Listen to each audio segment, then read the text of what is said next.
Except it's copywritten. Some sort of a gunshot. Back at it again. Coke and Dank, Dank and Coke, the lethal weapons. Hey, Dank. Hey, Coke. This mushroom walks into a bar. The bar, and everybody in the bar goes, "Aw, no, come on." He goes, "Hey, give me a break. Come on, I'm a fun guy." That's the joke? Yeah.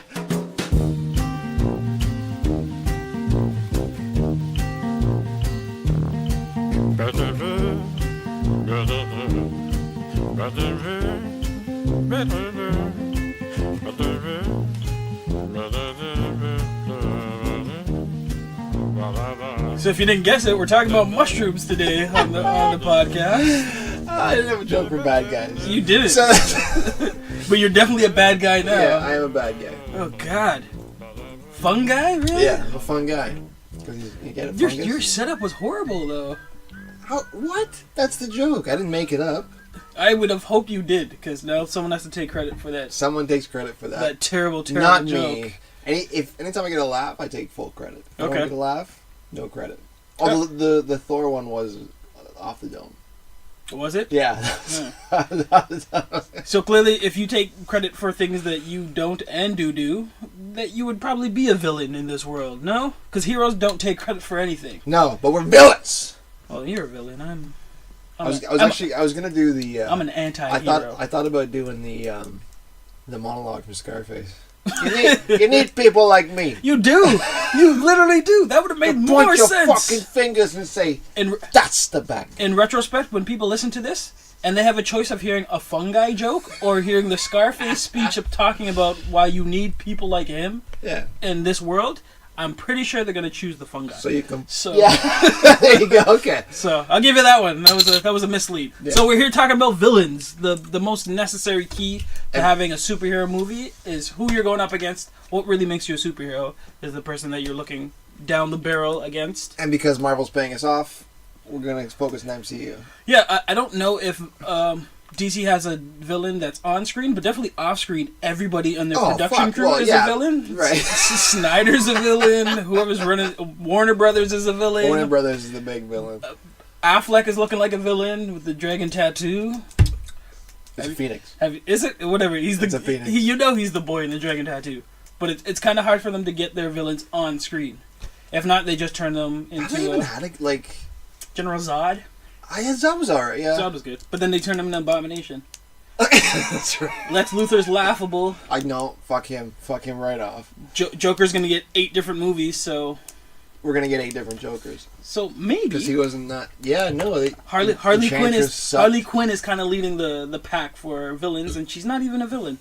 She's just kind of a lady that does what she wants. Ares was okay. Was he? What? I mean... This is why we're not talking about DCEU, guys. I think we should. Yes. We're done. We can do 3 minutes in. 3? We've got it. That's it. Okay, see you next time. Well, I mean, on the horizon, let's hope that Aquaman has a good Black Manta. If they're doing Black Manta. Are they doing Black Manta? I hope so. I hope so, too. And then I don't know who's the gorilla for Flash. Grodd. Grodd the gorilla? The TV show, yeah. I hope it's... Gorilla Grodd. I really hope it's just a gorilla that they put a colander on. And they CGI his mouth moving. Yeah, that's all I want to see. Keep it as low budget. Not even like lights and no. It's just and then they CGI. Is it plastic or steel? I would prefer steel. I think the level of his intellect would allow him to put steel on his head. Yeah. So that's where. That's... I don't want him to fake anything, right? And then if you can get a lab coat that's big for him, then put him in a lab coat too. The promotional material alone would. Did he buy the colander or did he steal it? No, that's how he can talk. Like he retrograded the kill. He fixed it himself. Okay, it's kind of like a placebo. It's like Dumbo and the Magic Feather. Yeah. So when he puts it on, he can talk. But he's always had that within him. But it's really just a colander with maybe Christmas lights in it.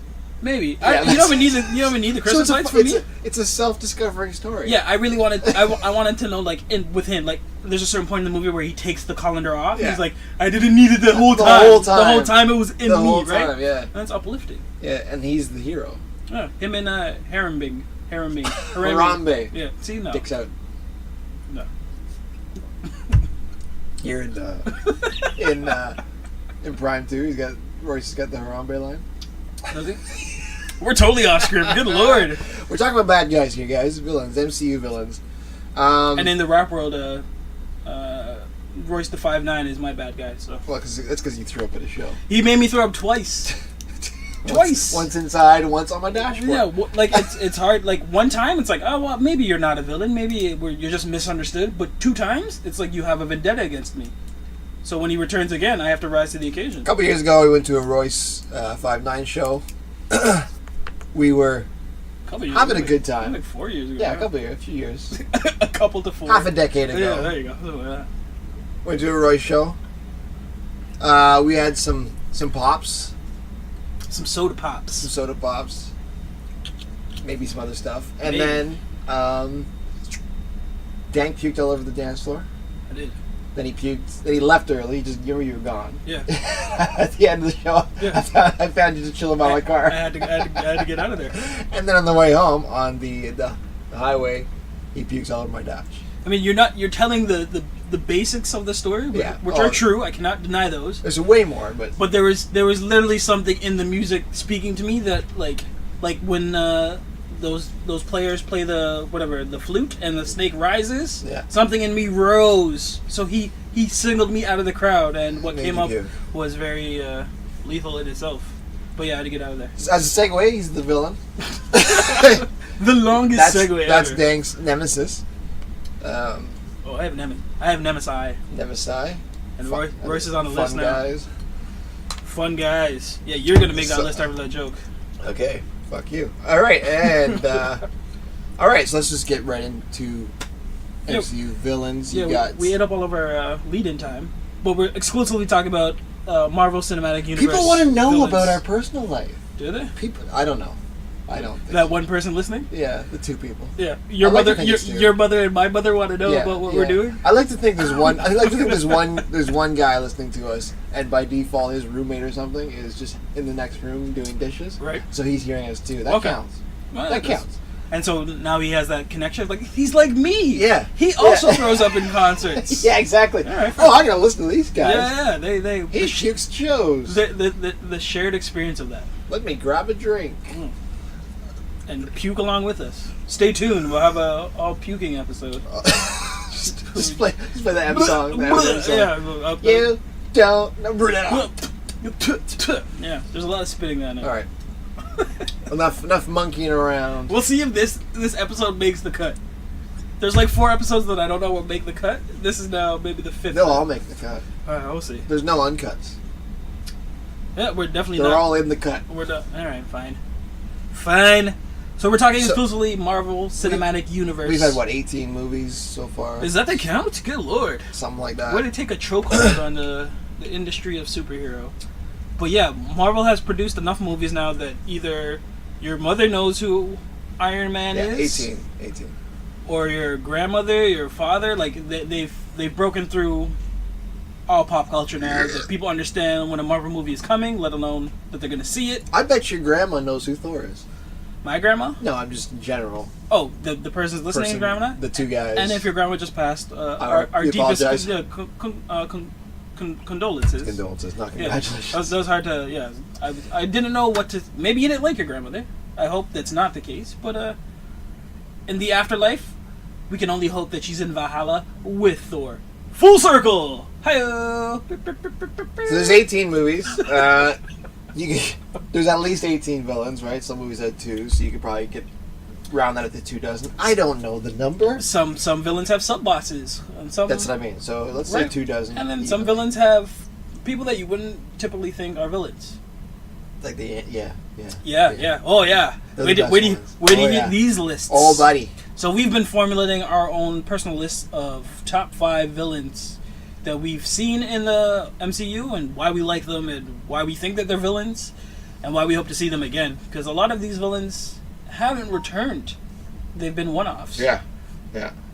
So, and considering that this is a shared universe where all the heroes keep returning, It's kind of a wonder that all these villains don't come back. Either. Well, from the dead or just in general? In general, I don't know if there's a larger plan out here. I mean, we are on the heels of... Because I'm pretty sure Zemo will come back at some point. As a full-fledged villain? With the team. You're already getting ahead of yourself. I'm ahead of myself! Did he make your list? I'm not going to say. Alright, then. He may have, he may not have. Okay, so how are we going to do this? So get the top 5 that we've already seen. Let's just get to the... Let's go into the nitty-gritty. Okay, so... top 5 we've already seen. Number 5 for you. I'm doing my number 5. My number 5 is Red Skull. Red Skull. From Captain America, the First Avenger. He's a Red Skull Nazi. It's really not hard to make this guy a bad villain. He's essentially running Germany. Like he was everything going on in the war during that time. If you're going back to when the actual comic was printed, it was propaganda for the Allied troops. Captain America was obviously the forces of good, and they needed the forces of evil.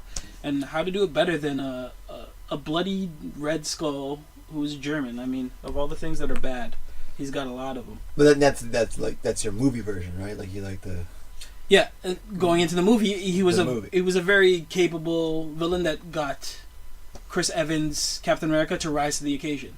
It's sad that we haven't seen him again because he had a lot of gold there with actor Hugo Weaving. Yeah. He apparently hated that role. Do you know why? I've heard rumors of that too. I don't know why. I just don't think he's like, I don't like the superhero type thing. Like that, and I heard he hated being in the chair for 5 hours getting his face just rearranged. Who's the guy who did Malekith? You know, he hated it. Yeah, I mean, a lot of them have to, other than like Batista and Dave Batista and her name is Zoe Saldana. There's not a lot of heroes on the other end that have to put in all that work. To get them into their character. Because even Hulk is just CGI. Hulk is CGI'd, Rocket CGI'd, Groot CGI'd, right? So they're showing up to a booth half the time or just wearing skin-tight clothes with ping pongs on it. But Malekith and Red Skull... Christopher Eccleston, that's his name. Eccleston, yeah. And he hated it. I don't blame him. And that face, like, you didn't need to put a lot of alterations to it, to be honest with you. He's a striking man. Right? I mean, his face will stick out. Well, I will say this right now while we're on the topic. I think he was the worst one. Your worst villain? Yeah, I think so. So he's like garbage. He's number 18? Yeah. Are you saying that Dark World 2 is your worst movie in the MCU? Yes. Yeah. I won't argue that. Yeah, I don't. It's the worst one. I did love their whatever that jumping animal at the end. Like at the very end, the bonus footage. Yeah, that was good stuff. The lion. Yeah, the ice lion thing? They're just prancing around. Yeah, because they fucked up all the the wormholes. My number 5. So we're done with my number 5? Oh, you're done? Keep going. Keep going. If you're not done, keep going. I had more to say, but okay. Red Skull's my number 5. No, I'll just. What's your number 5? Obadiah Stane. The Ironmonger. From the original Iron Man. Yeah, so I gotta. He's not the best. Like, I don't think he's the best villain, but part of that's because of Jeff Bridges. Played by the Academy Award winning. So fun to watch, charismatic. I love villains that have like a. And he didn't even start as a bad guy. He became a bad guy in the movie. Like it was when Tony was like, "I'm done with weapons." Right. He was like, no, you're not." That's kind of the argument. Right. Like he's in arms dealing. He's obviously about money. He could have always been a villain.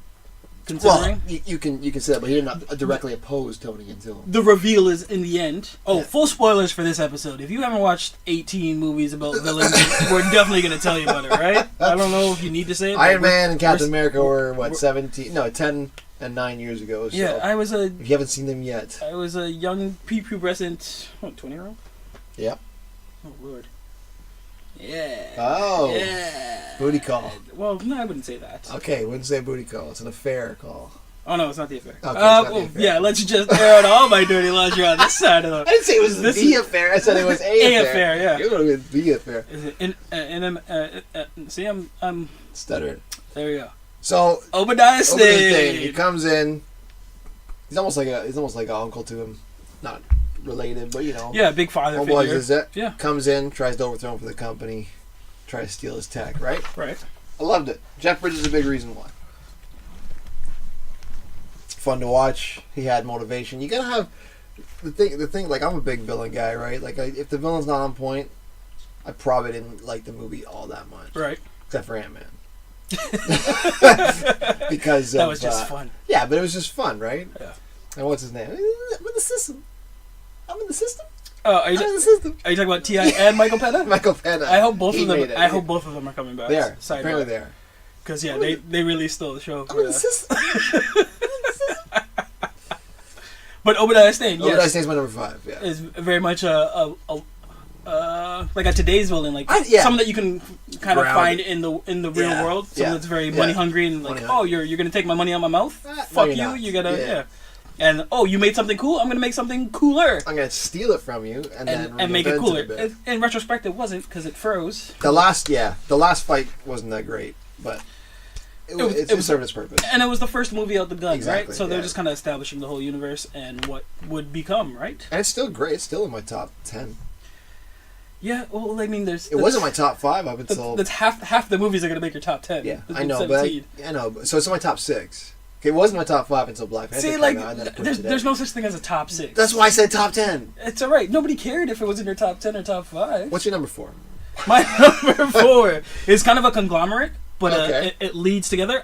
My favorite, because they're reoccurring and they keep popping up, is Hydra as a whole. Okay. And more specifically leading into the Winter Soldier, who I felt was a great villain because he was a man who was possessed by Hydra and forced to follow suit in what they were trying to put off. And obviously he had close ties with El Capitan America, being Bucky Barnes, right? So someone from his actual past. And then was like a formidable foe in like 2 movies. He was kind of fucking up people, right? Yeah. So I liked him dark. I mean, I'm hoping Sebastian Shaw is the actor who's playing Mr. Winter Soldier. I hope he has a big role in these next coming movies. Interesting thing you mentioned that, just to kind of lead in that direction. Right.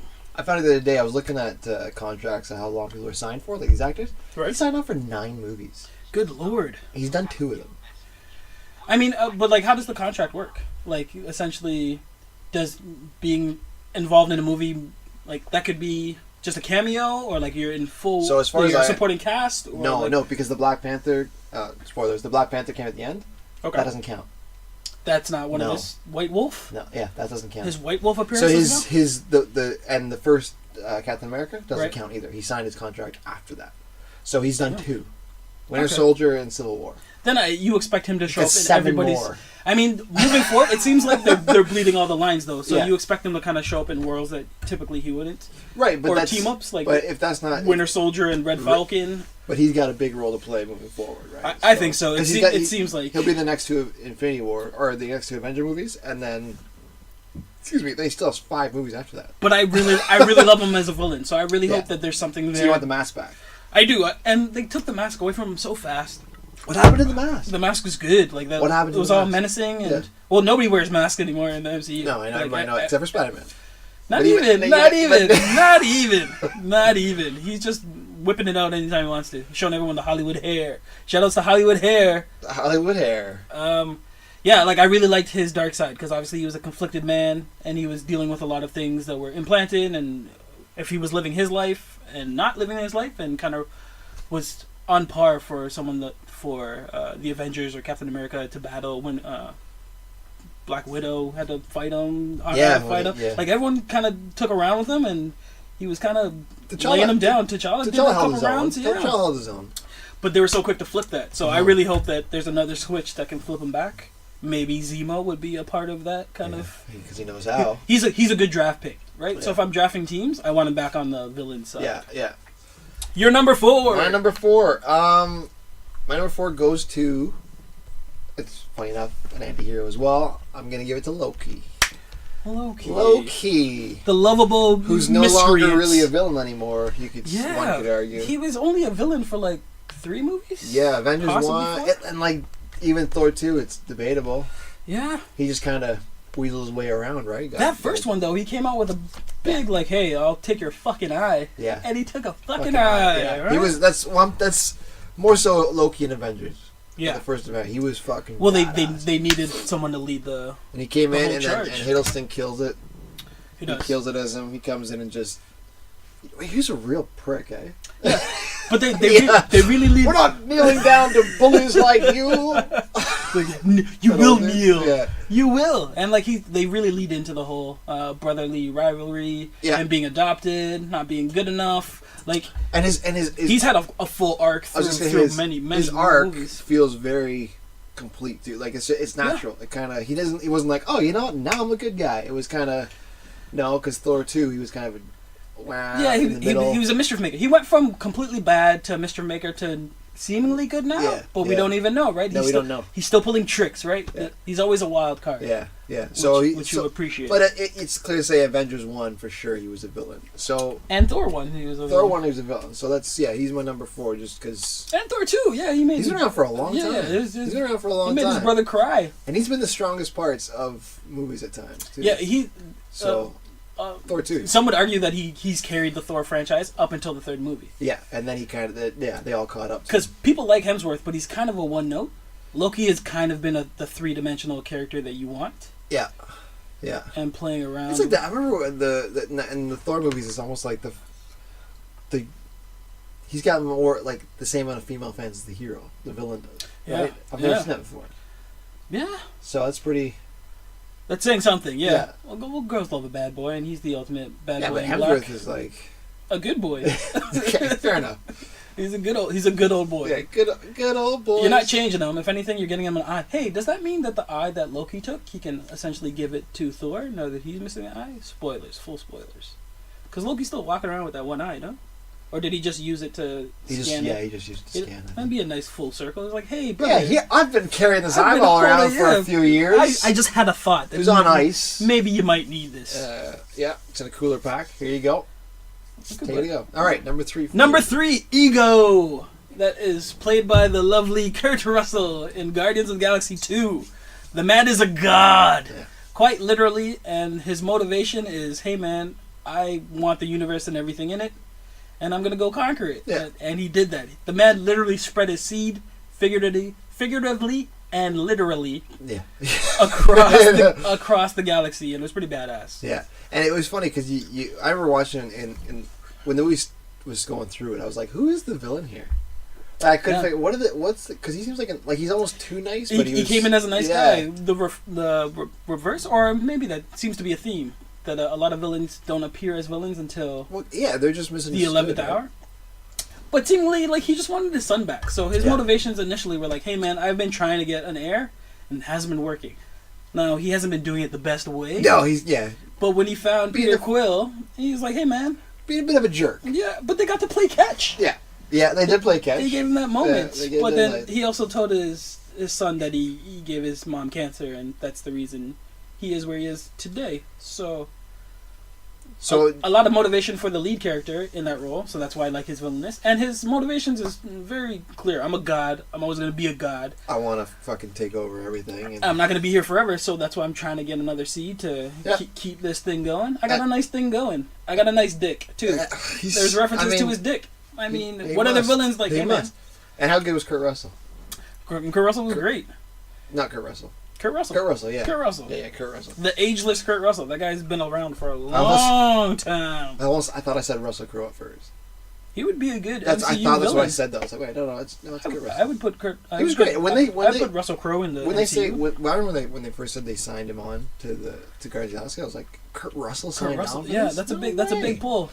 That's huge, man. They're getting big people now. And kind of full circle Disney money. That guy's been working for Disney when he started his career, so the fact that he's coming back, there's a lot of symmetry there. So funny enough, my number 3 was also Ego. Aha! Stolen! Yeah, but I had a 6 man. You can throw in. Let's put Zemo. Zemo. Let's say Zemo's my number 3. Very good.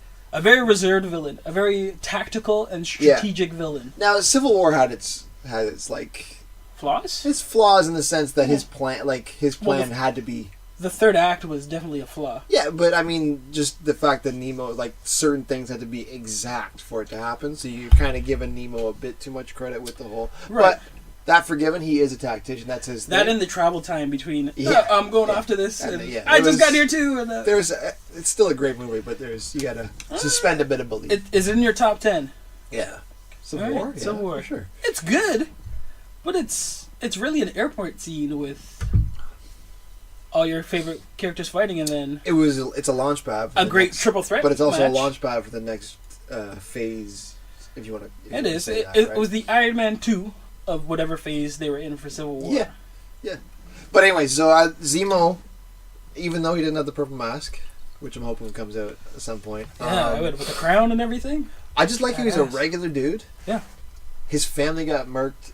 Which was a great reveal, right? So he keeps listening to this voice message, which the audience thinks is he keeps talking to his wife, but no, he keeps needing the reminder of my family's no longer here. Yeah. This is my motivation to keep fucking up the world's greatest heroes. Exactly, and so he had the motivation. It makes sense. He was there. He has no superpowers, so he ended up imploding them, right? Yeah. Going at it and killing them from the inside. Which is kind of cool to see. There's no brute strength involved. There's no fighting with him. He got the heroes to fight themselves, which is cool. The mark of a great villain. Yeah. I don't have to pick up a sweat. I don't do anything. But yeah, he's one of the few that we're listing that I would love to see back as well. Yeah, and they've left that door open, right? Because he's locked up. Is he in the underwater prison that had? I don't know. That's a good question. That had this Abomination in there? The Captain America team. I would assume so, right? Maybe. You're treating him as like a high level threat, right? Yeah. Oh, like he fucked up the. He's got no superpowers, but he's. But he meticulously planned a lot of things. He can manipulate people. And he would be a great launching pad to bring back Winter Soldier. I mean, if you found another set of codes. Masters of Evil. Right. Can't wait. So I mean, there's a lot of opportunity there. But very good villain. Number 2, I am picking the great and powerful Killmonger from the Black Panther, played by the amazing Michael B. Jordan. If you haven't seen Black Panther, you're the only person wherever you are that hasn't seen this movie. Who hasn't seen it yet? Yeah. It still exists. But I like that this movie is going to carry all the way into. It's going to be in theaters when Avengers starts in theaters as well. March, April, May. You think? There's still going to be showings. That's my over/under. If I'm wrong, then I'll probably own the DVD, so I'll watch it again. But I still think. Oh, I'll be watching it again too. How many times did you see it? I saw it 4 times in the theater. Okay. So it's insane. I mean, it's great. It's a little excessive. Yeah. Yes. Yeah. But I put out that bet after I saw Ragnarok 3 times. I was like, I gotta see. You gotta get up this at least 3 times. But I knew it was gonna be that good, and it wasn't that good. It was. So I got to watch it from so many different angles, and that's why so many people love. And there's a whole Killmonger movement because he was maybe the first full 3-dimensional villain that MCU put out, where his motivations were clear, concise, and he wasn't wrong for what he was doing. Maybe the way he was doing it was wrong, but he had every right for everything that he wanted. That scene in the throne room. You know when he goes to the throne room, right? He's just like, "Hey, Auntie." Yeah, I'm here for what's mine. No, but that whole scene, I'm going, this guy's not bad. He's not. I'm like, this guy deserves this. And he's not wrong. He's part of the bloodline. He challenged first. He did what the Black Panther couldn't do and brought up Ulysses Claw. Yeah. And then he just wanted to take the people from all around the world and give them the power and the strength to get out of where they were, right? Yeah. Again, maybe he was a little abrasive. I mean, yeah, he was turning into an arms dealer essentially. Yeah. But his motivations, it was clear, concise, and he was one of the forgotten children, right? Like he should have been next to T'Challa the entire movie, right? Yeah. If they just brought him back, but no, he was forced to live the life of poverty and fighting to get to this point, and he definitely trained, and with every little bead that he added in his skin, that's crazy. Yeah. He prepared, right? So I really like him, and I really hate that he had to go. But he went out. I thought he was gonna. I thought he went out like a G2. Like fuck, he's like, don't even try and save me. Fuck that shit. I'm going out like slaves that jumped the ship because they knew that they didn't want to be in bonds. Like they didn't want to be shackled up. So A to Z, his full his arc was fucking nuts. Yeah. I like to accredit it that his opposition to the more peaceful T'Challa was like Malcolm X to Martin Luther King Jr. I mean, it's a little deeper if you want to take it there, but they were both fighting for the same overall goal. It's like give our people what they need to be the best people, and kind of not the best people, like their freedom and their equality, and their like let them live to the level that they should live. Right? Wakanda is a very enriched, technical savvy, intellectual land, and everyone should have all these resources around the world, right? That's the both goals for. Well, that's Killmonger's. That was Killmonger's goal. Killmonger's goal. T'Challa was T'Challa's like, we have to keep this safe for our people because we don't know what the rest of the world's gonna do. So for me, after seeing it for the fourth time, I was like, hey man, Martin Luther, Malcolm X kind of thing there. So I really like their dynamic. What I really appreciate about actually Killmonger was my number one. So we skipped over my 2 to get number 1. So he was my favorite villain. But what I really appreciate is that the whole movie and the whole arc of his whole arc and story changed T'Challa, right? Like his whole perception is like, we can't keep, because it was the ways of the old, right? Right. And then he realized, they're not perfect either. The elders, like my uncle went out and he technically beat T'Challa. Yeah, like, he did. If you give the kill shot, we're looking at a different movie. Yeah. No, but it changed him. Like, and then once the movie was done, he's like, you know what? We're gonna open up to the world and let them know that we're here. We're not hiding anymore. Yeah, it changed his motivations and let him know that, like, which is cool, man. The past wasn't wrong. Yeah, he's definitely a villain that will stay with T'Challa. Yeah, it's changed him. And everybody else that's viewed it, right? Yeah. So he kind of has that Loki lasting impression without having to be on screen like Loki and keep. Yeah, it's just too bad. It's just too bad he croaked. I mean, it is a comic book movie, so we can only hope they find a way to bring him back, and like maybe like a cyborg or something like that. So because he was my number 1, we'll just go to my number 2, and then you can flip it around. Vulture. Ooh. Adrian Toomes. I do like the great. I do like Michael Keaton. I do like Michael Keaton. The great Michael Keaton. The Birdman himself. So awesome to watch. This guy. Okay, so they've changed him up from the comics a bit. He's no longer sapping youth for which for I mean that's probably a good thing. I'm thankful for that. Yeah, that's not. I'm thankful for that. That's definitely a comic book idea But he had a little Batman voice going on there a bit. He put some bass in it. Yeah, he went to the Birdman, Batman. Hey, but what I love about this man, okay, as flawed as he was, family man above all else. He was just looking out for his, Well, that was his motivation. Yeah. That little picture that he carried in his wallet or looked at, I was like, hey man. Another villain that's I got to feed. Another villain that's not necessarily a bad, he's stealing bad motivations, but not bad initially in terms of all I want to do is provide for my family. That's it. You took away my livelihood, and now I need to find another way to eat. So I'm gonna eat. And he ate. And he ate. He was great, and I like how they made, because I know in the comics and the cartoons and shit, Vulture's little guy in green tights with blade wings. Yeah, and like an old man. They actually made Vulture pretty cool. They did. Cool armor. When he had the feather chest. Assembled the right team. Flying jacket, he had right? Tinkerer take care of all the shit that he needed to do. Shocker, Tinkerer, Scorpion, all there, man. And kept it as grounded as you can be, not calling it a Christopher Nolan movie. Yeah. Because imagine Christopher Nolan's Vulture. Yeah. Do something similar. He may be like in the blood bank, like stealing plasma or some shit like that. something like that. Need plasma. Yeah. Morpheus. Can't wait for Morpheus. Need plasma. Morpheus coming soon. But yes, Michael Keaton. Yeah, they wouldn't call it blood because it was kids' cartoons. They called it plasma.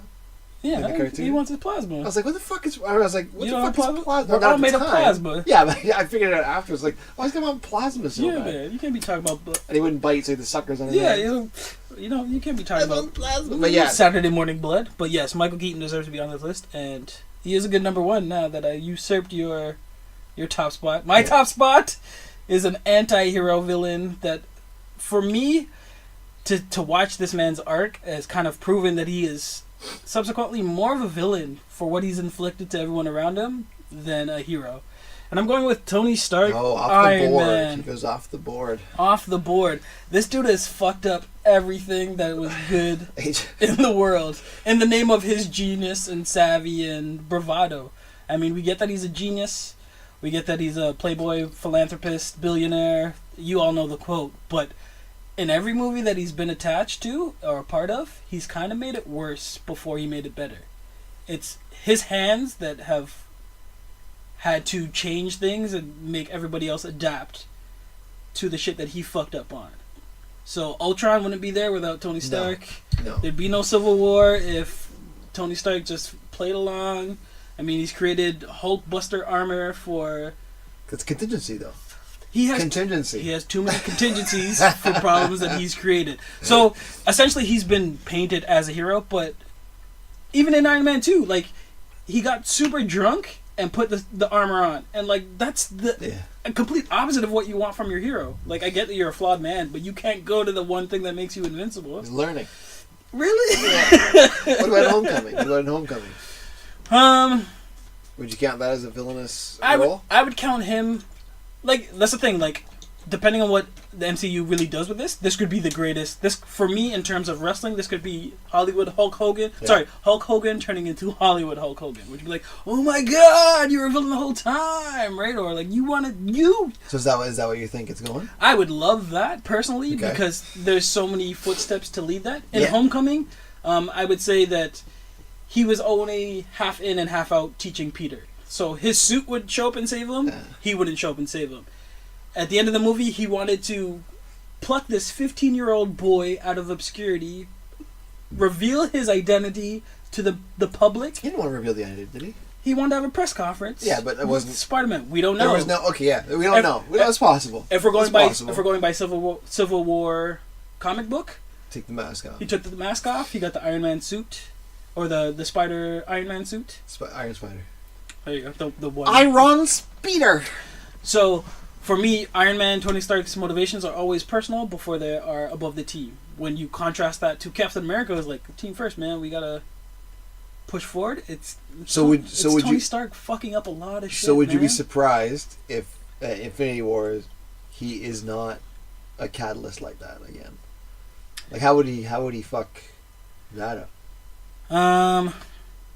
Well, Vision is half his brainchild. Yes. And because they gave him an Infinity Stone. Soul, right? Soul. Vision has Mind Stone. The one stone we haven't seen and we don't know is Soul. Oh, okay. Yeah, like that's you built something kind of knowing the dangers of it, but went for like here's the thing, like Iron Man is great, but he's always a cowboy. He's the first to shoot and then ask questions second. And there's consequences for that. So that's why I see him as a villain. Because he's never caring about the consequences. I think in this movie, a lot of the consequences are finally going to hit him. That's a good assessment. But yeah, like essentially he was called on by Sam Jackson and Nick Fury, who we have not seen in a long motherfucking time. But he will be in Captain Marvel. It's just it takes place in the 90s. So again, we have no idea who it is.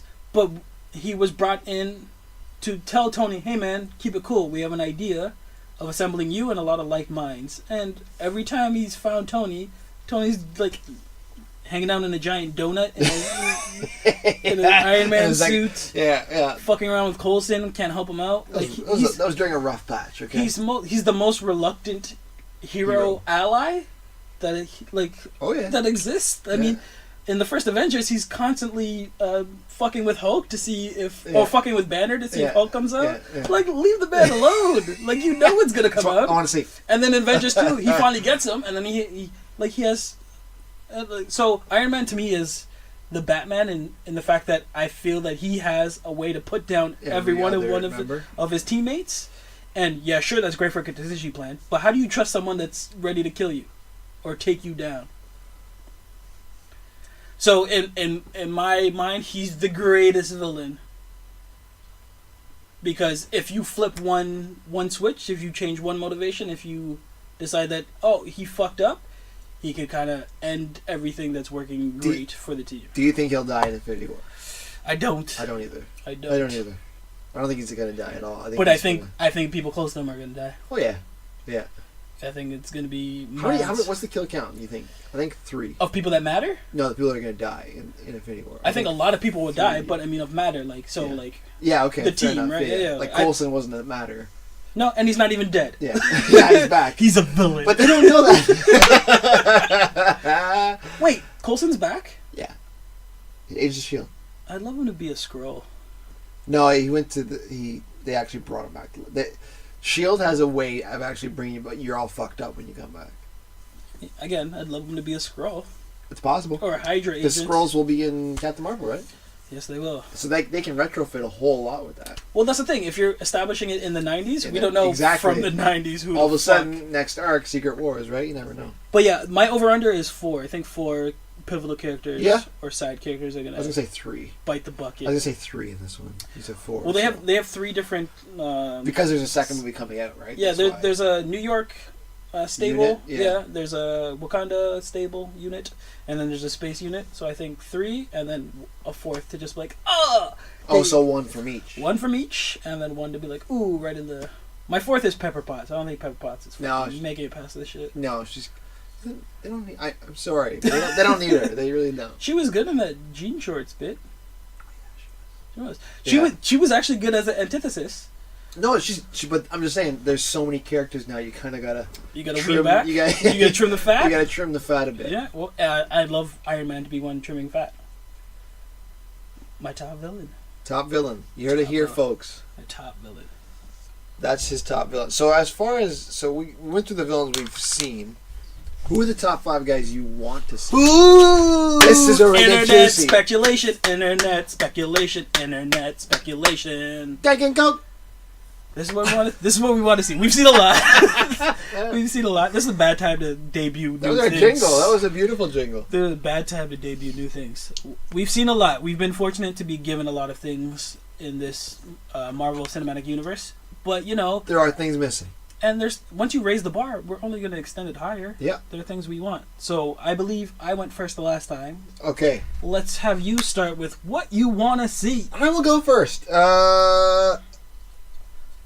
There's no real list from 1 to 5, right? So I have ranked them. There are specifics. Did you rank them? I did. My number 1 is motherfucker I want. 1, 2, 3, 4. All right. I'll rank them. I'll rank them with you. And so that 4, my number 5. Right. Kraven the Hunter. I want Kraven the Hunter. That's your number 5. That's my number 5. Most wanted. Known from Spider-Man fame. Yeah, the Russian dude who jacks up on the. He's Russian. Yeah, he's Russian. Good for him. But he's in Africa, right? He does all the hunting and shit in Africa. Yeah. Russian dude jacks up on that serum to make him basically some sort of cross between Wolverine and Captain America. Right. Comes to New York, maybe wants to hunt down Spider-Man. Yeah, and being that he's based in Africa, he could definitely be a rival for T'Challa. Yeah, he could show up anywhere. He could be. Yeah, he could go fuck up Cap too with the whole super strength and he's hunting. versatile, right? You could drop him in a lot, not everybody's, but like certain people, like more than just Spider. Yeah, I like him to be an ally of Zemo. Yeah. And have Zemo be like, go bring me the Widow. And you don't have to make him look like... Go bring me Hawkeye. Yeah, exactly. You don't have to fucking have him dressed like that stupid Leo. But people like the lion leotard on it. Yeah, so what you do is you do the thing with Vulture that you do with Vulture. You give him a jacket with like a fur collar. Right. But they want to see the lion on there. Remember the cartoon when you guys Spider-Man? Don't tell me, you're a Leo, right? Oh, man. Number 5, Kraven the Hunter, sniffs it out. He's like Wolverine without the adamantium. Yeah, so Superman strategy, trapper, master hunter. Yeah. Got a bit of a Wolverine streak into Wolverine, him. Like he's part animal. He's animalistic. Yeah, less emotional. Yeah. Does he get paid off? Like, is he a dude that's about the money? What's his motivation? No. Just big game hunting? Yeah, big game hunting. There's you can't. He's almost like kind of like the Joker, where it's like you can't. There's no reasoning with him. He's like, I want to hunt. Yeah. So. Not like the Joker, but in the sense that he's not about the money. But he's always for hire, right? Because he shows up on Sinister Six. I think he. Yeah, he's a Sinister Six. I mean, his character arc changes and whatnot. Right. But his core is that big game hunter. I want to hunt those dangerous shit. Now, do you have a specific actor in mind that could play the hunter? You know who would be good? Who would be good? I want Gerard Butler. Gerard Butler is fucking a good call. I want Gerard Butler. That is a good fucking call. This is something, and then spiders. Yeah. I know he's Scottish, but that would be a good. That's a good call. Yeah, he'd be good Kraven. Butler's versatile. Yeah, he could be good Kraven, man. Yeah, he needs a kick in the ass in his career too. I give you points for that one. That's a good out of your ass. I thought you were gonna be like, I don't know actors' names. Yeah, no, I didn't. I pick Tom Hardy, who would also be a good Kraven hunter. He'd be good. He'd be like a lot. Yeah. No, Gerard Butler. Gerard Butler is number 1 as my Kraven. You're number 5. My number 5. I'm lucky because I'm getting it. I've picked the Skrulls because I've always wanted the Skrulls. I love Skrulls. Skrulls. One of my favorite comic arcs was what the fuck was it called? Secret War? It's Secret. No, was it Secret War? No, it wasn't Secret War. It was Marvel Invasion. Secret Invasion. Secret Invasion, which was really good up until the ending, because I don't think the ending panned out the way I would have wanted it to. But I love the whole motivation of just the alien race invading, and you never really know. And then the paranoia and the kind of that these aliens can now mimic anything, and they learn about you and become you, like invasion of the body snatchers, pod people, all that shit. That's what Skrulls are to me, and I'm very happy that Captain Marvel is going to be the first one dealing with them, if not already been dealing with them, because the way that Captain Marvel is being filmed and delivered to us, that movie has already happened, so she already exists in the Marvel Cinematic Universe. Yep. We just don't know it yet. Yeah. So one would speculate that Skrulls already exist. We just don't know. So and then where has she been all this time, right? Where has she been? Where have they been? Yeah. But I really like. They're a very smart group of aliens, and they've mastered space travel on a vast scale, right? So they're very about colonizing. That word. Colonizing. So they come in and make it their own, which is very, very much like bugs and insects kind of thing. Like they just come in, host, take over, leech, get the power out. So I'm getting it. Yeah. But I just really hope it will happen. I think it'll happen in the MCU. I don't know when. They're just doing it justice. Well, they're bringing in my number 5 villain that I always wanted to see. Yeah. I'm happy about it. Yeah. But I want them to kind of stretch this out as much as possible. This could very much be their next big phase. Yeah. Or phases. Yeah. Of who to trust, who was real, who's a Skrull, who's not a Skrull. Yeah. I love that. I love it. That'll be intense. My number 4. Gonna go off the board. Not off the board, but maybe not as well known as everybody else. Gore the God Butcher. Gord? Gore. Not Gord. Gord? His name Gordon. Gordon? His name is Gordon. No, Gorr Gore. He's from Thor comics. Okay. He's a god? No, he's not. He's a God Butcher. Ah.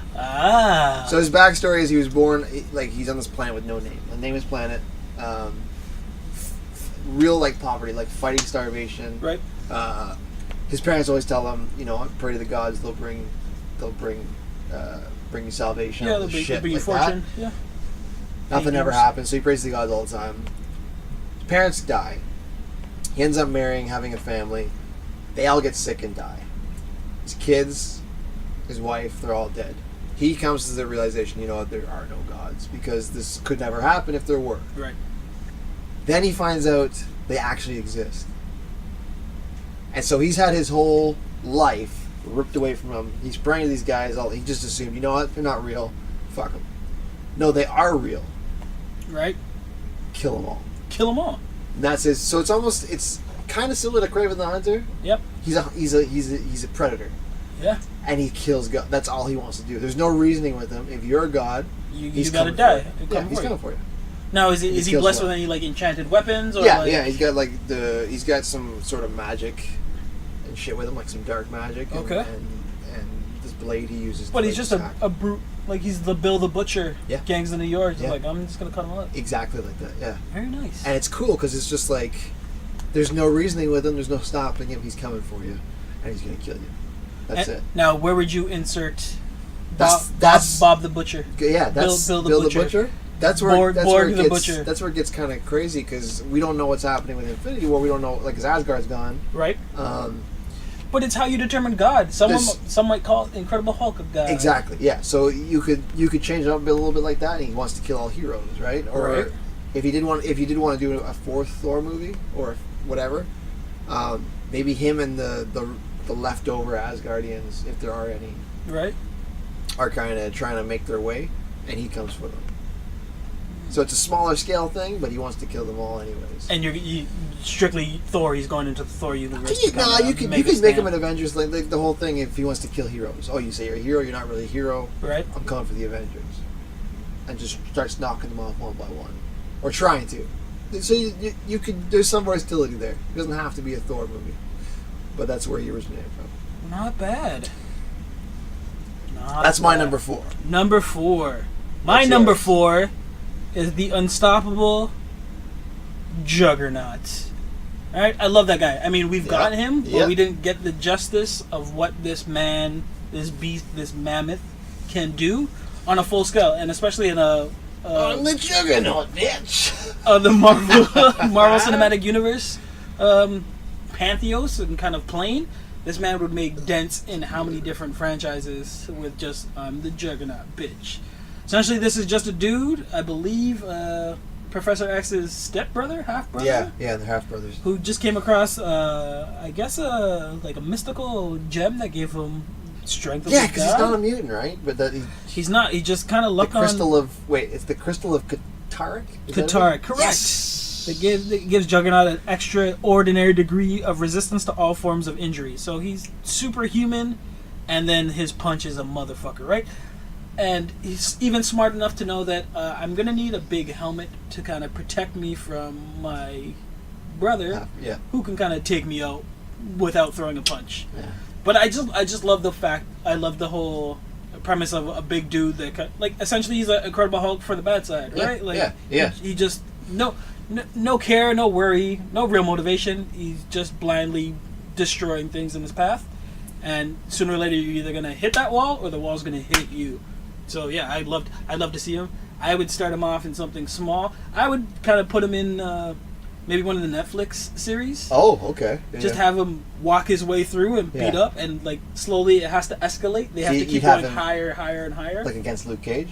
I wouldn't start him there. I would start him off at like Daredevil, and Daredevil gets beat the fuck up. Crunched, yeah. Then he finds Punisher tries to shoot him down, gets beat the fuck up. Yeah. Luke Cage finds him. They do a Defenders. So he goes one to one. He's just walking New York. Yeah. But ever so often, if you cross into a different borough, you're meeting. Oh, I'm in Hell's Kitchen. There's Daredevil, and he keeps escalating to the point that he's still in New York, but like he passes Doctor Strange's Santorum. He's in Queens. He sees Spider-Man, and he just keeps knocking him down.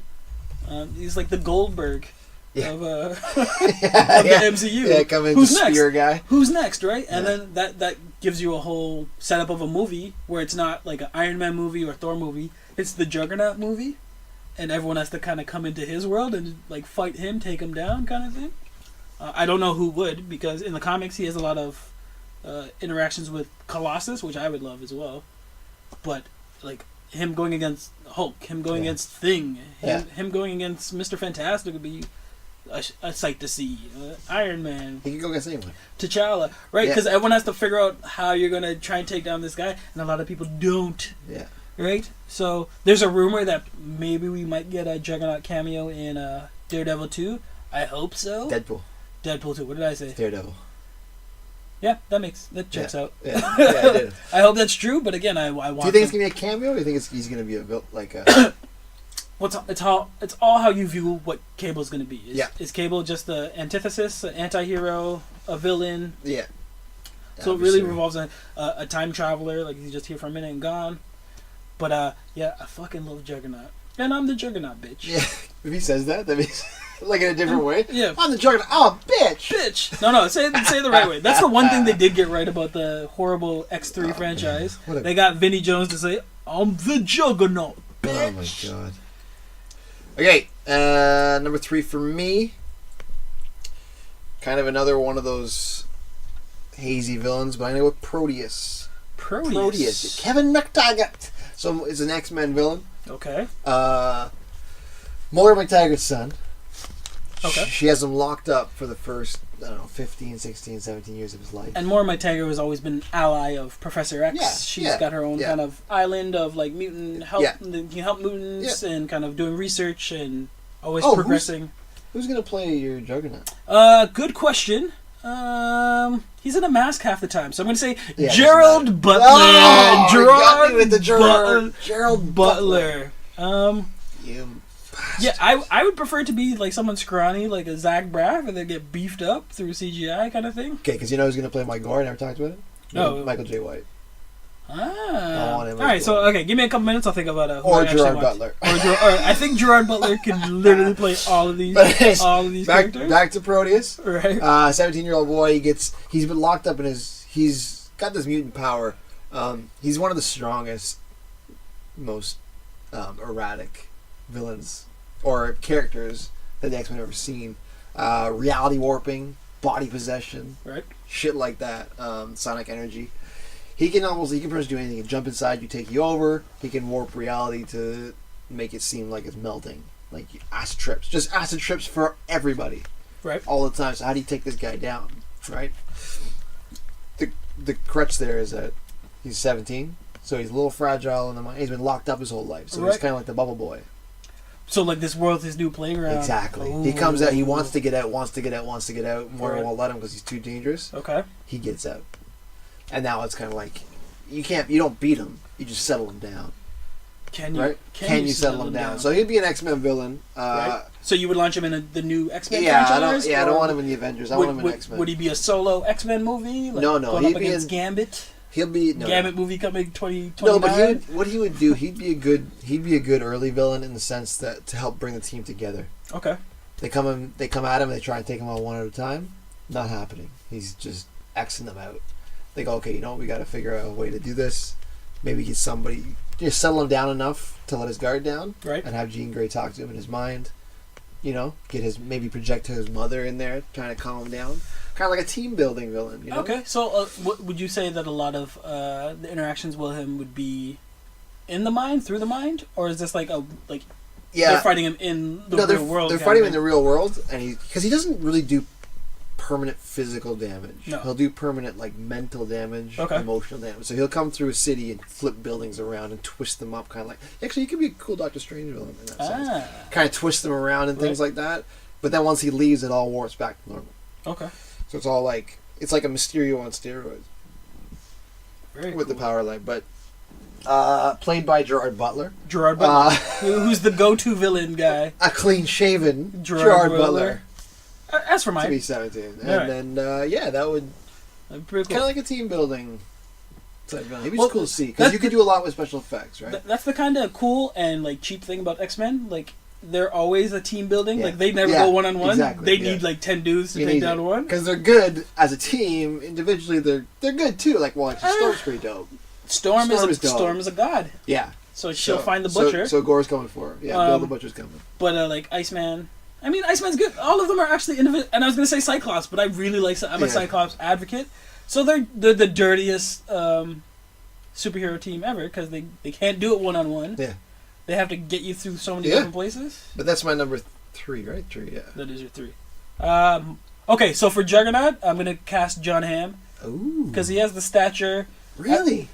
He doesn't need to be... You can CGI him like Mark Ruffalo. Okay. But you're just getting this little slits of the mouth. He's got the strong chin, and he can hit the deep voice and just and have fun with it. He would make it comical and still kind of menacing. Yeah.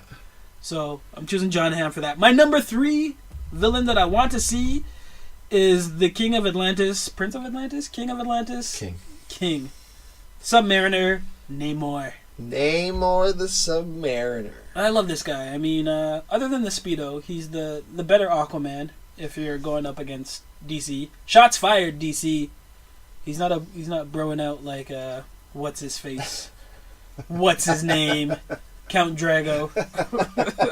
I honestly hope that's a good movie. I really hope Aquaman is a good movie. But I always like Namor because he was introduced with Fantastic Four, and he's just a dude that's like, hey man, I'm for my people. He has the similar sort of ideologies of T'Challa. I just want my people to have every resources that they need and nobody fuck with them. And people tend to keep fucking with him. So he served on a lot of different groups and affiliations, which I like. He's super smart, super agile, super strength. He can talk to a lot of marine life. So water-based, he's kind of got you on lock.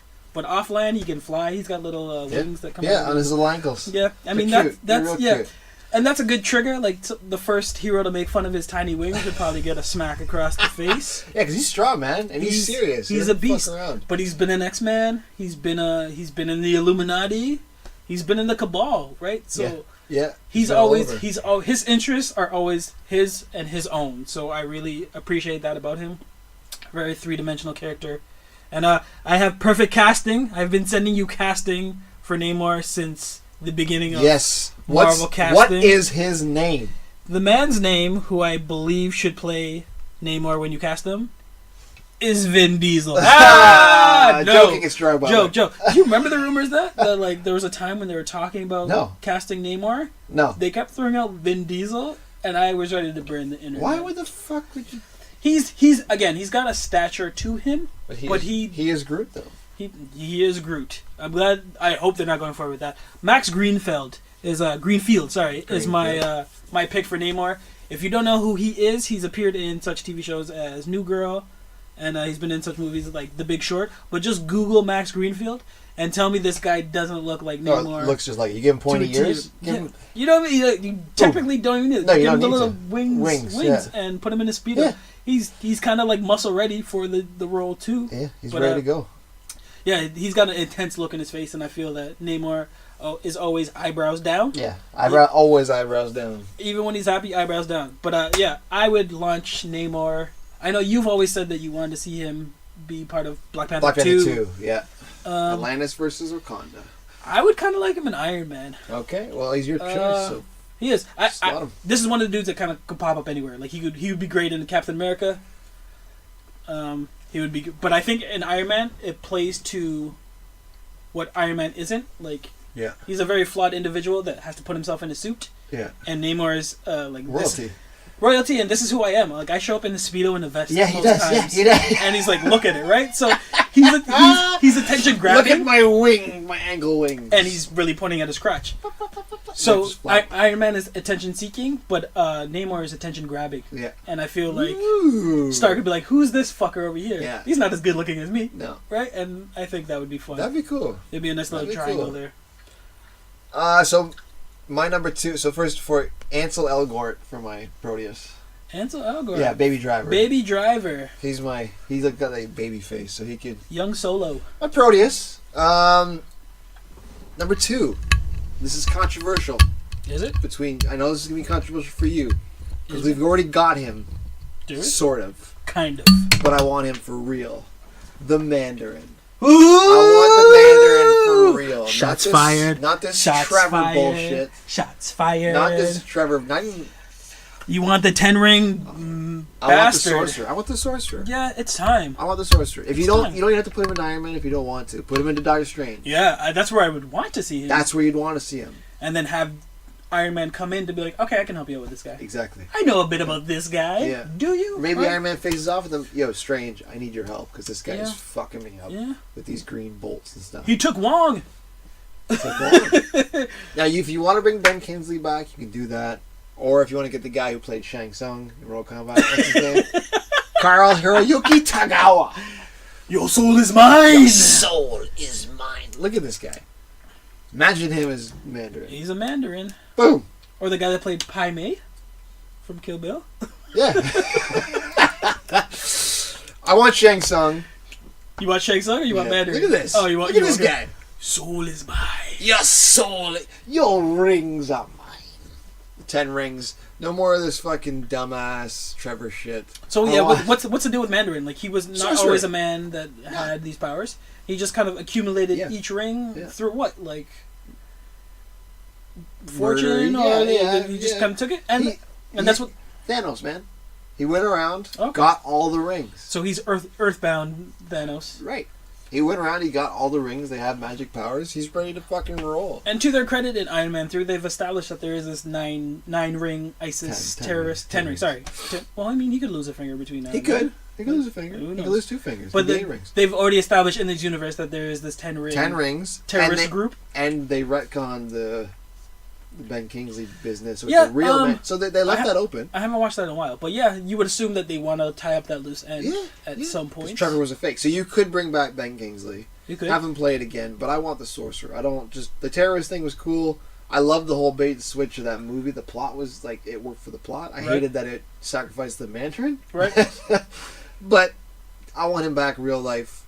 I mean, in the real, you know? And sorcerer. Mandarin is the first one on this list that doesn't do it by himself. He's smart enough to assemble a team. He's got goons. He's got goon squad. He rolls deep. He's got goons. I remember Mandarin mostly from the '90s Iron Man cartoon, where he's green. It was just he was super green.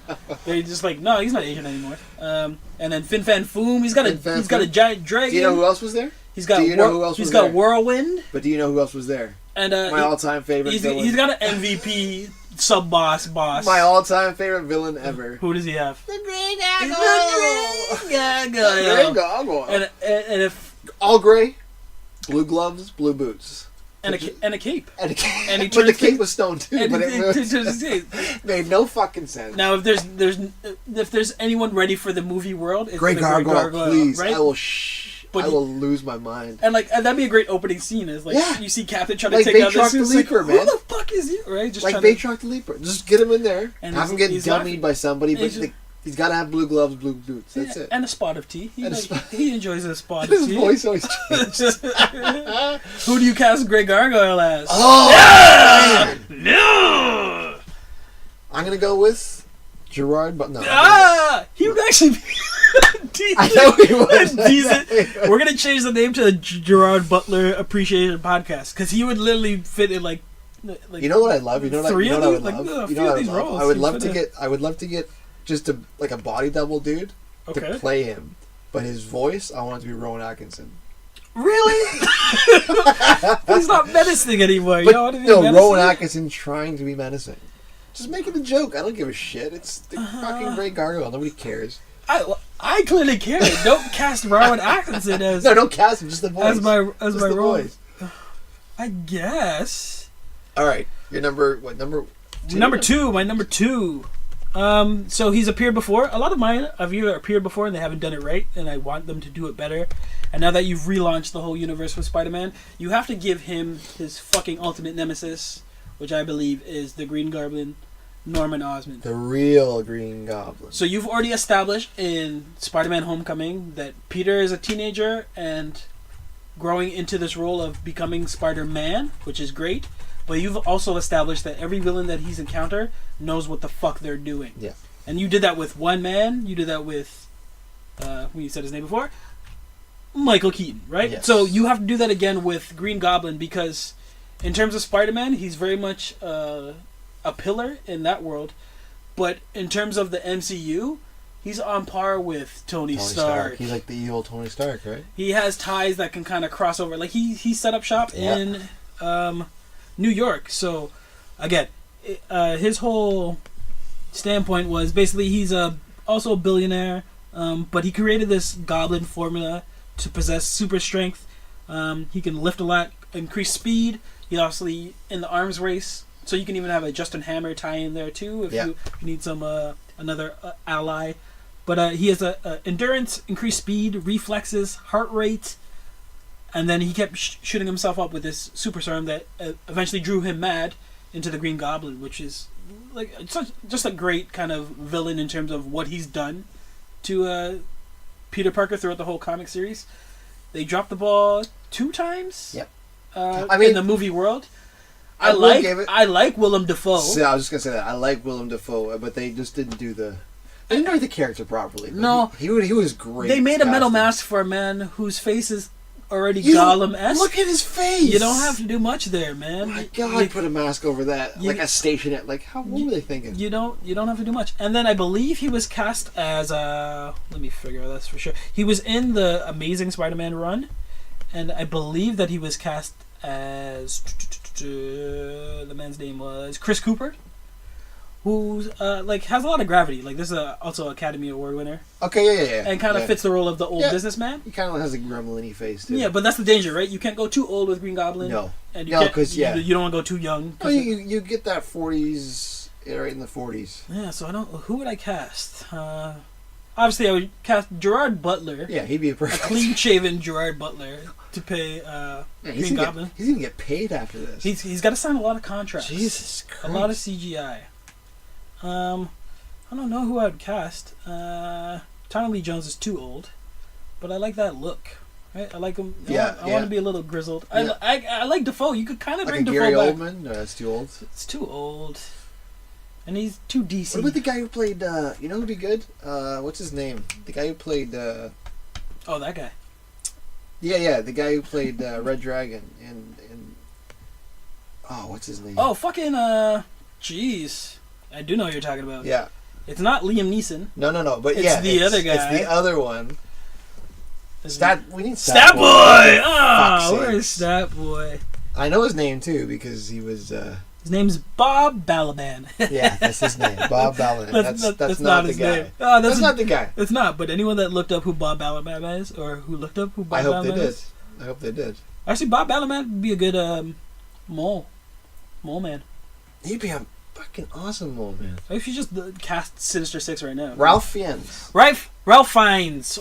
Fiennes if you're French and nasty. Who the fuck it? Boom. Look at that. If you're not, yeah. Green Goblin. He'd be my Green Goblin. Be your Green Goblin. But he's not up to me. It's up to you because he's your pick. But we're on number one. My number one? What's your number one? My number one, bad guy, villain to see. He could work with the X-Men. He could work with Iron Man. He could work with Captain America. He could work with or work against? No, work against. There we go. I meant against with all these guys. I meant as a villain. He could even fucking work with Black Panther. He could work with... Yeah. I'm going to go right to... Everybody knows this. If you know the X-Men, then you know Omega Red. Omega Red. You know the Russian weapon, Omega Red. Very dangerous adversary for the X-Men and Wolverine. The Russian. Or Colossus has ties. Russia has ties. He's very topical right now with all the stuff going on with Russia. And he's a serial killer, man. Yeah, he's a beast.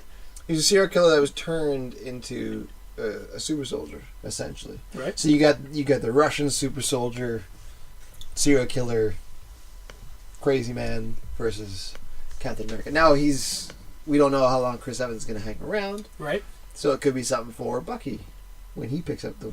Or Falcon. Even a motivation for Bucky. If you have Omega Red taking out Captain America... Here's the other level, right? What was Bucky... Who was Bucky brainwashed by?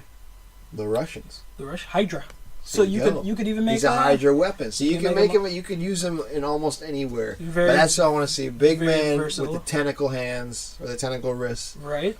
Adamantium, you could whatever. If you want to make it vibranium, you can do that too. And where would you launch him? Because obviously you can launch him anywhere. I want him against the new Captain America. Would you? That's where I would want him. Yeah. That's a good place to start. Yeah, because the ties of Russia, everything. Just you can have Black Widow in the film as well. Right.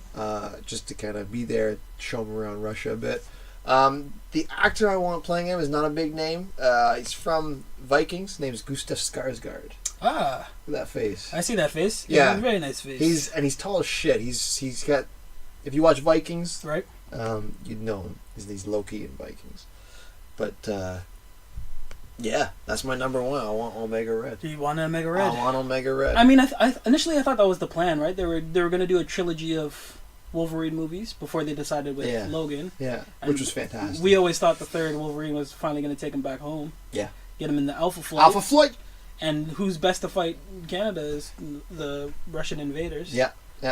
It'll be good. But yeah, who knows? And your number one? Well, before I give you my number one, who I would cast as my Green Goblin Norman Osborn? Osborn. You can't be Osborn? No. Damn it. I'd go with Kevin Bacon. Kevin Bacon? Yeah. Low key. That's a good one. He's got the stature of like Hollywood, and he'd get the draw in, but he's smooth enough and savvy that he could kind of do some Robert Downey Jr. stuff. That'd be a fun role, right? Because you got to do the whole. Because I see Kevin Bacon playing Norman in boardrooms with Tony Stark, and to have those two guys kind of bouncing off each other would be a lot of fun. That'd be dope, yeah. My number one is the villain to end all villains, the king of all kings, the madman of all madman. Who's been cast twice already? If this man, I'm gonna guess who it is, but if this man isn't on your top 5 list, because you don't know who it is. If this man isn't on, anybody listening, the two people, if this man isn't on your radar, what are you fucking doing? So my number one for MCU villains that I want to see is Gerard Butler. Boom! Nailed it! Boom! Nailed it! No, it's Doctor Doom. It's always Doctor Doom. It's Doom. Fucking Doctor Doom. God Doom. Goddamn Doom. He's a fucking brilliant genius physicist, weapons, genetics, robotics, cybernetics, and then biochemistry. But this man has his fingers in everything. Obviously, with his origin story, he's really tied into Fantastic Four. Very tied in. But not exclusively. Well, they're still doing a solo movie, apparently. Apparently. Fox. But he's a great villain that you can lead into Fantastic Four, or just give a rival to any one of the MCU. Because I would love to see him go against Thor. That would be great. He could go up against Doctor Strange. Yep. That would be great. Iron Man and Doctor Doom have had some great comics. That was great. He could go to Wakanda and have a Latvia versus Wakanda. That would be great. Doom is all-encompassing because he's just a man. He could take on the whole Avengers squad. About his country, and he, don't fuck with me. And then, he still loves that Sue thing. Like, I really love that. Yeah, the dynamic there. He wants Sue. And you could flip that. Like, he could really get in love with Black Widow, and then you introduce him with Captain America. It's like, you belong to me now. Yeah. The whole Russian lot that ties. Yeah. If Widow is still Russian in the MCU. She is. Is she? Said it. Yeah, she said it. She's got a great accent. Yeah, that's weird, right? Can we just put it out? That's weird, dude. I'd like her to have. She's got a great accent. But fucking Von Doom, man. And that's the thing. I really liked who they initially cast for Doctor Doom in the early 2000s. Oh, the first one. Who was that guy? He was good. I mean, just the movie was garbage. A lot of things were garbage. Casting wasn't great in that movie, but I did like that they got what's his name? Fat Boy, we need you more than ever. Scrolling. We had to cut back. We had ties. His name was Chris Evans. That's who. It was actually Gerard Butler. Julian McMahon played. So would you bring him back? Victor Von Doom. Yeah, would you bring him back? You could. Good. Again, a lot of my characters, other than Namor, wear a lot of face shit. So you kind of only need them for so much to kind of. But I liked. There was another man that I liked who's in the new Star Trek, who really looks menacing, even though he's not trying to. And his name is Stat Boy. Give me the documents. Yeah, no kidding. What are you doing? Give it to me. Jason Isaacs. Okay. Yeah. Oh fuck yeah. Yeah, he saw him and then he saw him. And then I saw him. He's got a real piercing face and very so before he turns into Victor Von Doom and bound by this mask, his whole backstory is very rooted in this guy's face. If Fassbender wasn't locked in, I'd probably choose Fassbender 2. Okay. But I like Isaacs for my Doom. Anyone that's playing Doom really has to. Now, what about steal the scene? What about Joel Edgerton as Doom? I like Joel Edgerton, but not as Doom. Not as Doom. I think he'd be great in. Who does Baron von Zemo work with? Doesn't he have another? Zemo? Yeah, the Masters of Evil. He works with all those. I think Edgerton could bring. Like you want him to be some. So not Doom. Not Doom, but I think he could bring his own. His own spin to a couple other villains. Radioactive Man? He is now. Or the Black Knight? Actually, he would be a good Black Knight. Yeah. I do like the Black Knight. No, you could be Wonder Man. No. You don't like us Wonder Man? No. Watch out! Radioactive Man? I hope they don't bring in Wonder Man. That guy was a jobber. He's an Avenger. Yeah, it's not hard to be an Avenger. No, it's really not. Like, fucking Thing is an Avenger. Beast is an Avenger. Those are actually good pulls to be an Avenger. Daredevil's an Avenger. Iron Fist is an Avenger. He'd be good? Be a good Grey Gargoyle. He would be a good Grey Gargoyle. Nail on the head. We nailed it. So, those are our top 5, dead or alive. Well, hopefully alive, because I don't want them to die. I just want to say it because it sounded cool. It did. But, I'm sure you have some ideas of who you want to see in the MCU in the next coming phases. Because they got a Thanos coming, and it seems like he's going to be wiping out a whole bunch of shit. I hear he's a big deal. Who's to say, though? Kind of like a big deal. But, at the end of the day, nobody really cares. They never care.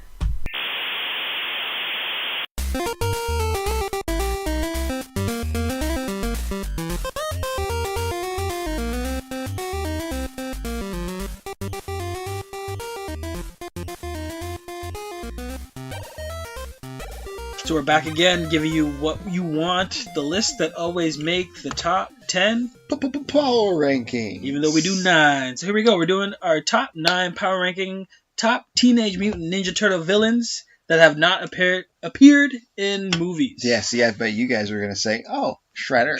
Krang, Rocksteady, Bebop. Nope, can't use any of those motherfuckers. We're going off the board. And these have been some wacky and crazy toys as well. So if you have the internet readily available, I suggest you look at some of these. Going right into it, number 9. Number 9, we're starting at the top. Number one. Our favorite non-movie villain appearance, Teenage Mutant Ninja Turtle villain. This is a long fucking title. Yeah.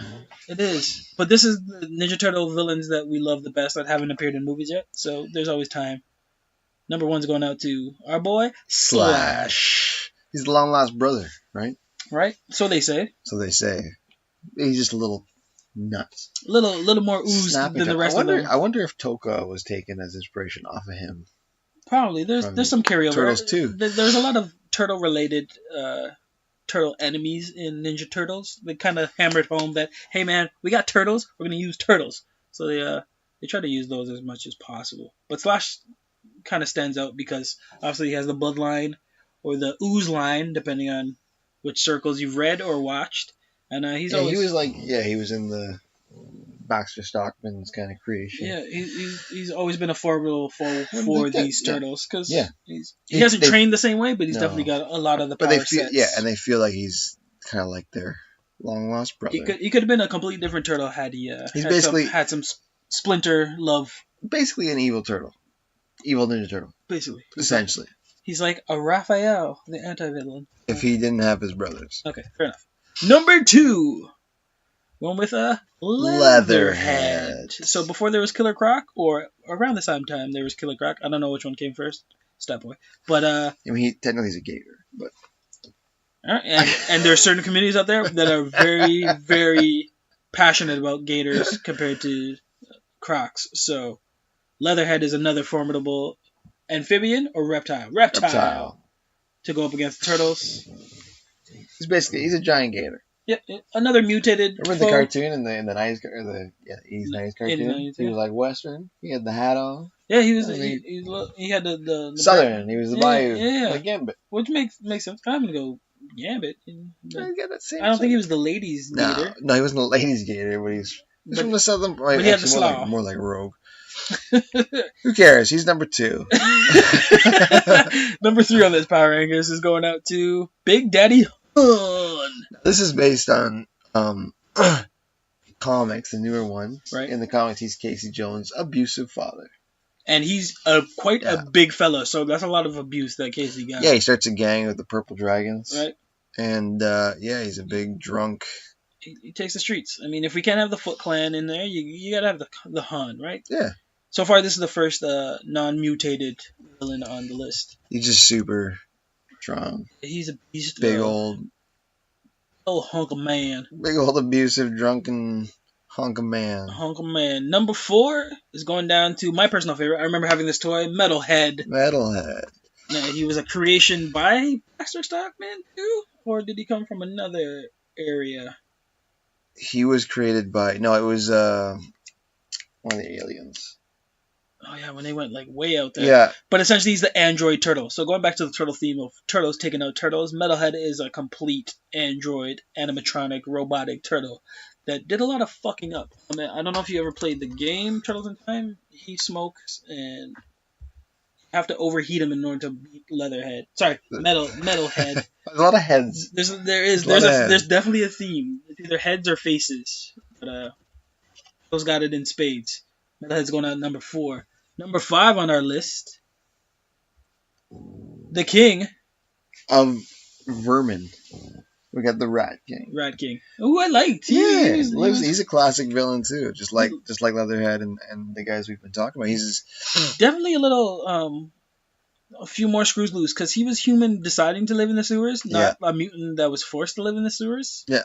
So I mean, I'm assuming a lot of these wears rags. Yeah, he dressed like a mummy. A lot of these villains and I guess heroes or people in this universe didn't have a good sense of smell because there's a lot of shit you smell in there. You the Rat King too, right? Like Rat don't give a fuck. They're peeing everywhere. But it's still badass. He had the army. They've essentially given up on life. The villains in the Turtles. I don't know. Rat King put up a good fight. No, but he lives in the sewers dressed in tattered and rags and hangs out with rats. Essentially, you got to find whatever kingdom you can be king of. So he chose the sewers. And even that, he lost. Where we at? Number 6? Number 6. It's going on to Old Hob. So I think he's a newer one, but he was... definitely comic book based. Yes, he is. He was in the newest ones.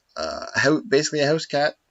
lost house cat became a mutant the same way the turtles did. Yeah. And he got he lost an eye, he got an eye patch. And he puts together like ragtag groups to try. He's more like a rival than a Okay, so he's always trying to outdo or kind of. Yeah, he's trying to foil their stuff, but sometimes they kind of ally together against things and stuff. But he's an anti-hero villain. He becomes one, but he starts out as a villain, so that's why he's in this list. Same with Leatherhead, dude. But he's Metal a fucking Face house cat. So fuck it. There's no head or metals. No heads or metals. But we're going down to number 7. General Try. I remember this shit. So the Rock Soldiers. When Ninja Turtles started going really out there and started going, was it Dimension X? Yeah. And really like spreading their with the Utrons and stuff. That's they went out there. Like definitely some writers were on some acid with the things that they created, but the General Slag and the Rock Soldiers were essentially that, just rock people. Yeah. They came in. I remember the toy. The toy was pretty fun. Yeah. Too, and just kind of fuck shit up with a rock fist. Or Captain Trag, General Trag, whatever the fuck. I just like the Rock Soldiers, man. Yeah. Rock Soldiers. They're in the cartoons too. Came out help. Number 8 we'll go with. This is where it gets to get really weird. Yeah, because we can't go to what's appeared in film and TV. Reminder. Into film. TV, some of these have popped up because that's an exclusive list of who's going off of comic. But this one goes out to Hothead. Yeah, he's basically a dragon man. Yeah. Or a mutant dragon. Like, all these guys are essentially animal mutants or man-made animal anthropomorphic things? That's a word. Anthropomorphic. That is a the word you're looking for, I believe. And he is a hothead. Yeah, he's a dragon. So still in that whole vein of reptiles, let's pick an animal and mutate it. Yeah. Hey, it worked. Mutate anything. It worked for a lot of things. You know what it worked especially for? Number 9. Number 9. With a bullet is going out to Pizza Face. Now, if you Google one villain today, just Google Pizza Face. Just do it. This is a toy that you want to own and face you want on a t-shirt because Pizza Face definitely sells at home. He's been rebooted and whatnot, but what you want to do is you want to find the toy. You want the original Pizza Face. Because this guy is like, you don't want pizza from this guy. Or you do? You do, maybe. Either he makes the greatest pizza ever, or it's like, don't. Because the rebooted one, he looks like Pizza the Hut. Yeah, he looks actually like a pizza, but you want the one that looks like a chef that doesn't know how to make pizza? That's a cleaver for a leg. Or really, like... See, like, he's prepared to make the best possible pizza. Like, he's a pizza machine. Unless he drools in it. But again, mutant ooze, secret of the ooze. He's got the cutter on his leg. Goddamn. Power lists. Power rankings. Number 9, Pizza Face. One more for the books.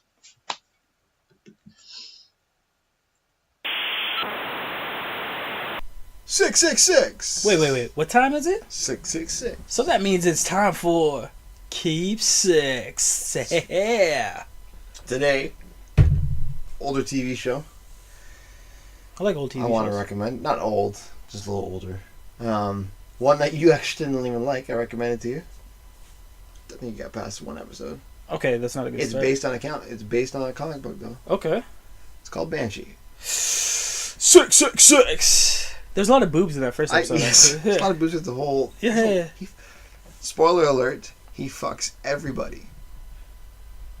Just so you know, the main guy literally has sex with pretty much every female in the show. Is that a spoiler, or is that more like a, hey, this guy fucks everybody. This guy fucks. If there's a female in the show... This guy fucks. You will see her boobs. Ah. See, that I like. So, yeah, I think I recommended it to you a couple years ago. Yeah. You got through one episode and you were like, this is weird. It's definitely a very, like, I remember the first watch was like, okay, there's a lot of stuff you gotta bend your brain behind. Yeah. And I remember 2 years ago, I didn't really like you either. So anything that you were telling me. Nobody likes me when they first meet me. Yeah.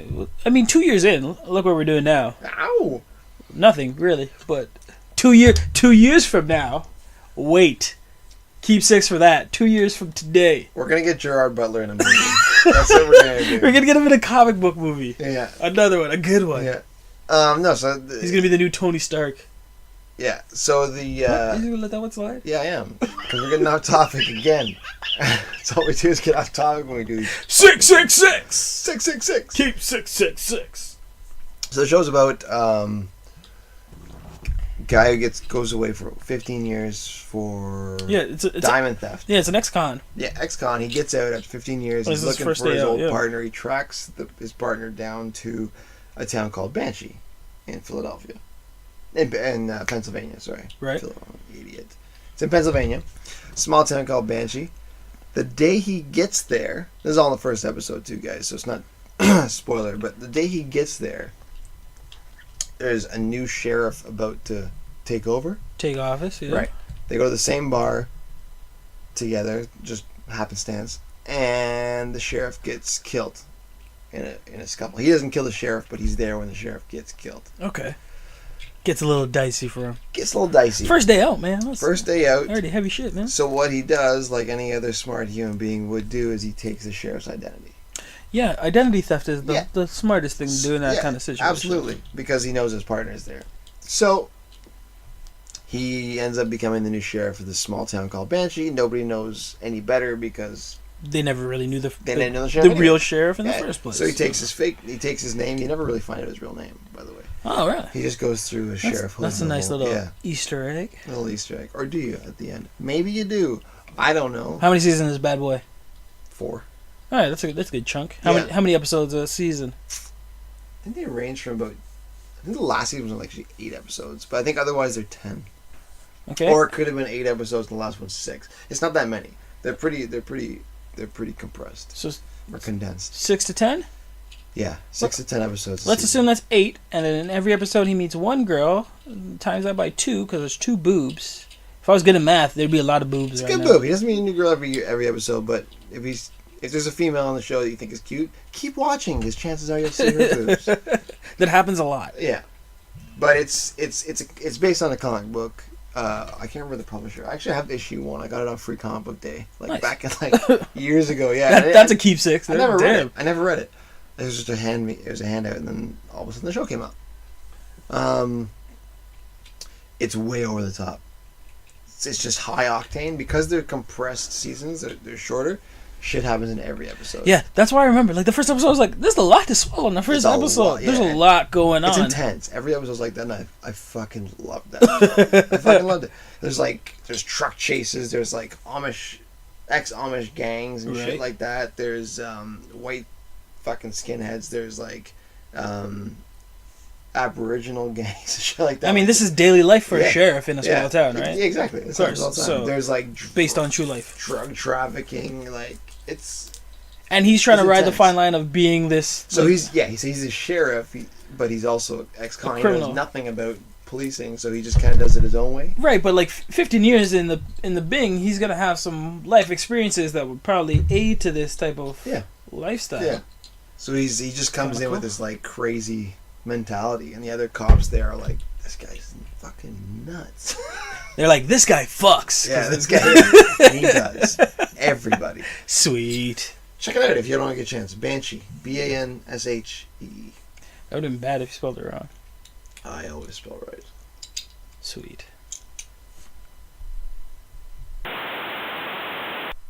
This segment is called Heroes from a Hat, where we pick 2 random heroes from this hat in my hand, and pit them against each other in a fight.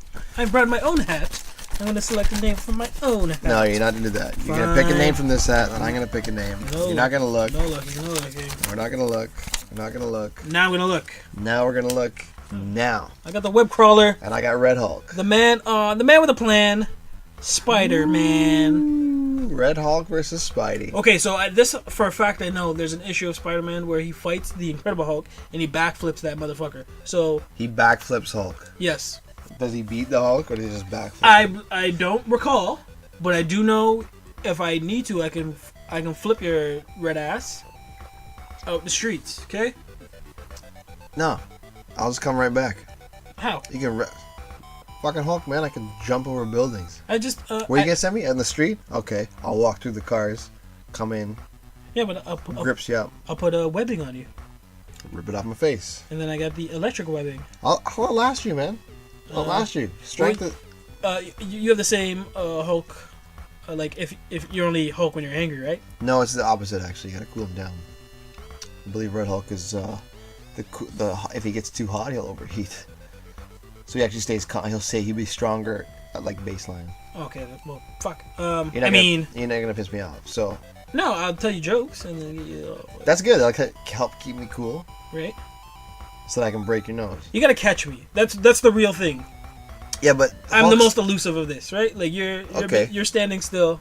But Hulk's not like Omega Red. He's not just gonna stand there. No. This good. Like, I'm gonna jump across buildings. I'm gonna jump through buildings. Well, don't do that. You're gonna tire out. Spider-Man's gonna tire out first. No. I mean, I got webbing. Yeah, and you have to come in close to do something. So come swing kick. Can I pick any Spider-Man? Can I pick like? No, you're Peter Parker. Can I pick Man Spider? Doesn't make a difference. Man Spider's still gonna get. Can I pick the Spider-Man with the Doc Ock arms? Still gonna get cooked. Break your arms off. Carnage Spider? Spider Carnage? That guy too. Still gonna get worked. Spider-Man.